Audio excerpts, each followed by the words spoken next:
So I am finding that rigor is relative. I do have a handful of students who are on grade level and can do that kind of work. But what I like about the sketch noting is that it doesn't matter what level you're on.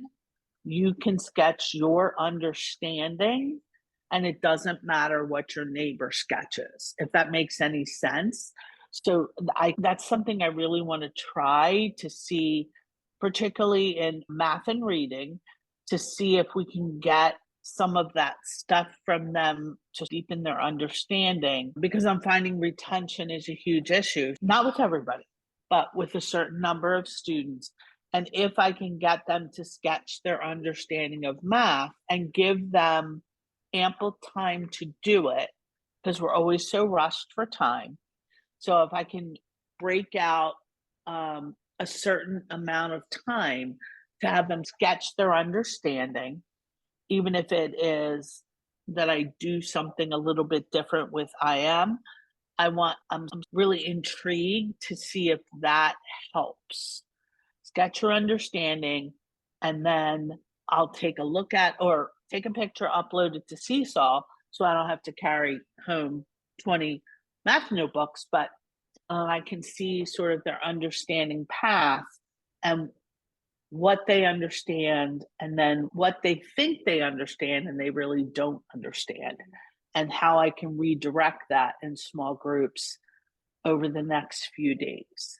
That's something when I was thinking about it, I was thinking this is something I can do whole class, because my high kids will sketch something completely different from those non-readers. I have 3 non-readers. They don't read. They read on, at best, a first grade level, but they can draw pictures from things that I have talked about.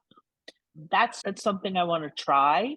Clearly, it's not going to be tried this week, but You're making me think, Karen, about how we can support students to be successful with this. And I'm thinking about all of us sitting here, and Kristen and Amy started us off with all these examples. And even though it is making their own meaning, I think seeing examples would be really helpful of what this work could look like. Or I'm thinking about a 3rd grade class, a lot of you who are reading biographies, and if you did some sketching for a person's life and then that poster lived somewhere as an example, and then they're all reading biographies, they can go back to that anchor and be like, oh, did I include something about the childhood? Was there something important there? What are they known for? That was something that was in the example. Do I have that in mind yet? I think while blank paper is important for them to make their own meaning, sometimes it can be hard to get started, and examples or anchor posters. And I do think, particularly, I have always found that some of the kids that struggle are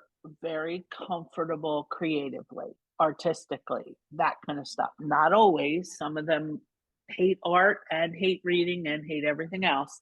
But I have found that a strong percentage of them would love to express their understanding with pictures, sketches, that type of stuff. And Karen, I was just going to say, even for IM, take one day and instead of the exit ticket, have them do a quick sketch note. Just one day and see how it goes. Do you know what I mean? Yes, it doesn't have to be a huge project. That. You can just... Sometimes the exit ticket actually says, tell us what you learned. Yeah. And I'm like, eh. But now that I have a new way of having them express what they learned, that becomes an important exit ticket.